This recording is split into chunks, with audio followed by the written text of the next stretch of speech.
जब जब इस धरा पर पाप और अधर्म का प्रभाव बढ़ा है, तब तब भगवान ने हम मनुष्यों को पापियों और अधर्मों से मुक्त कराने के लिए एक साधारण मनुष्य के रूप में अवतार लिया है।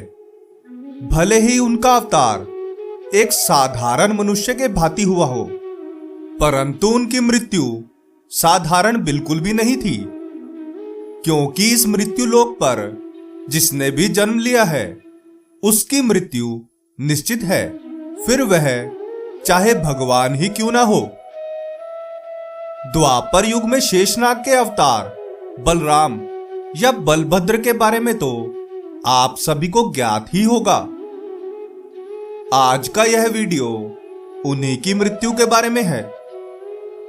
इस वीडियो में हम आपको बताने वाले हैं श्री कृष्ण के बड़े भाई बलराम की मृत्यु के रहस्य के बारे में।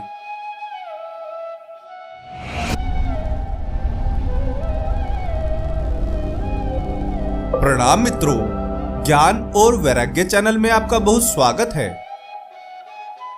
यदि आपने अभी तक हमारे चैनल को सब्सक्राइब नहीं किया तो जल्दी से कर लें और वीडियो को लाइक करना ना भूलें। तो आइए शुरू करते हैं आज का यह वीडियो। बलराम अर्थात शेषनाग के अवतार की मृत्यु कैसे हुई या उन्हें किसने मारा, यह जानने के लिए आप सबका यह जान लेना आवश्यक है कि उन्होंने अवतार क्यों लिया था, उनके अवतार लेने का अभिप्राय क्या था। श्री हरि विष्णु से आप सब भलीभांति परिचित हैं और उनके सेवक और भक्त शेषनाग से भी। श्री हरि विष्णु और शेषनाग दोनों ही क्षीर सागर में निवास करते हैं।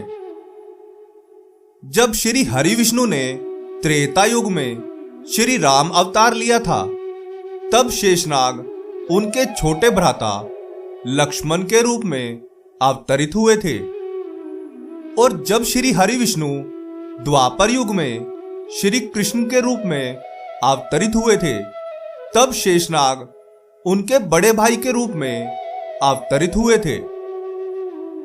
शेषनाग जब लक्ष्मण के रूप में अवतरित हुए थे, तब उन्होंने अपने स्वामी श्री हरि विष्णु की बड़े भ्राता श्री राम के रूप में खूब सेवा की थी और उन्हें इस बात का दुख भी था, क्योंकि छोटे भ्राता के रूप में वे उन्हें आज्ञा नहीं दे सकते थे।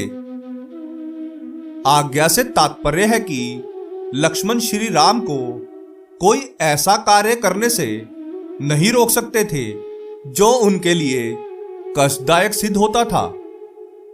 अतः प्रभु श्री राम को यह ज्ञात हुआ तो उन्होंने लक्ष्मण को वरदान दिया कि जब मैं द्वापर युग में अवतार लूंगा, तब तुम मेरे बड़े भ्राता के रूप में अवतार लेना और मैं आपकी आज्ञा का पालन करूंगा।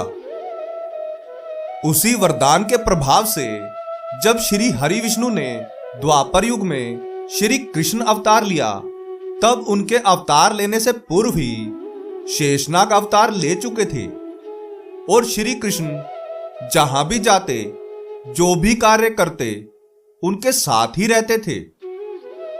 केवल इतना ही नहीं, भले ही शेषनाग श्री हरि विष्णु के सेवक थे, परंतु बड़े भ्राता के रूप में अवतरित होने के कारण श्री कृष्ण उनकी हर बात का अनुसरण करते थे। अब तो आपको ज्ञात हो ही गया होगा कि शेषनाग ने बलराम के रूप में अवतार क्यों लिया था। अब उनकी मृत्यु किस कारण से हुई, वह मैं आपको इस कथा के माध्यम से बताऊंगा। महाभारत युद्ध समाप्त होने के पश्चात कौरवों की माता गांधारी ने उस युद्ध का दोषी केवल और केवल श्री कृष्ण को ठहराया और अपने कुल के नाश होने के दुख और क्रोध में गांधारी ने श्री कृष्ण को भी उनके वंश और कुल का नाश होने का श्राप दिया, जिसके पश्चात श्री कृष्ण ने समुद्र के किनारे एक सुंदर द्वारिका नगरी बसाई और वहीं निवास करने लगे। एक बार ऋषि दुर्वासा, नारद मुनि और अन्य ऋषि मुनियों के साथ द्वारिका नगरी पधारे। तब श्री कृष्ण के पुत्र सांब ने उनका उपहास उड़ाया। अपने इस अपमान से क्रोधित होकर ऋषि दुर्वासा ने उन्हें कुल विनाश का शाप दिया। गांधारी और ऋषि दुर्वासा के द्वारा दिए गए शाप के प्रभाव से श्री कृष्ण के वंशजों यदुवंशियों के बीच घोर युद्ध प्रारंभ हो गया। वे सभी एक दूसरे की हत्या करने लगे और देखते ही देखते श्री कृष्ण के सभी पुत्रों और सगे संबंधियों की मृत्यु हो गई और उनके बड़े भाई बलराम ने भी अपने नेत्रों से अपने प्रिय पुत्रों और सगे संबंधियों की मृत्यु देखी।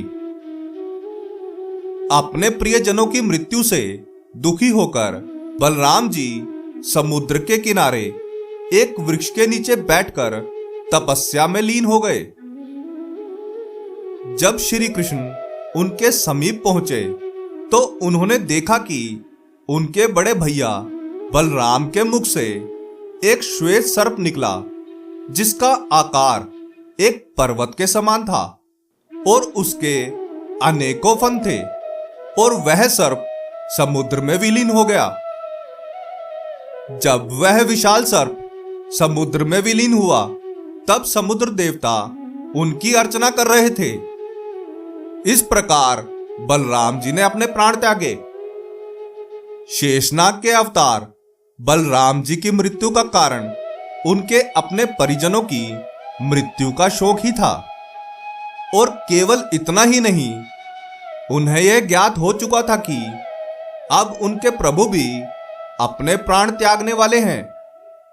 तो वे अपने प्रभु के बिना इस धरती पर क्या करते।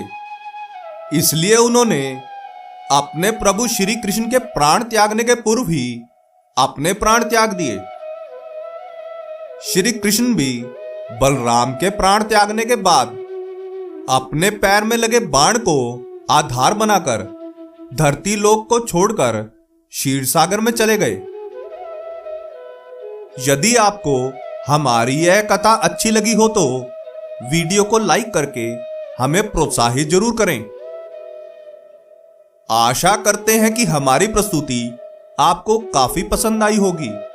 आपसे अनुरोध है कि आप इस वीडियो को ज्यादा से ज्यादा लोगों तक पहुंचाने के लिए लाइक, शेयर और सब्सक्राइब करें। धन्यवाद।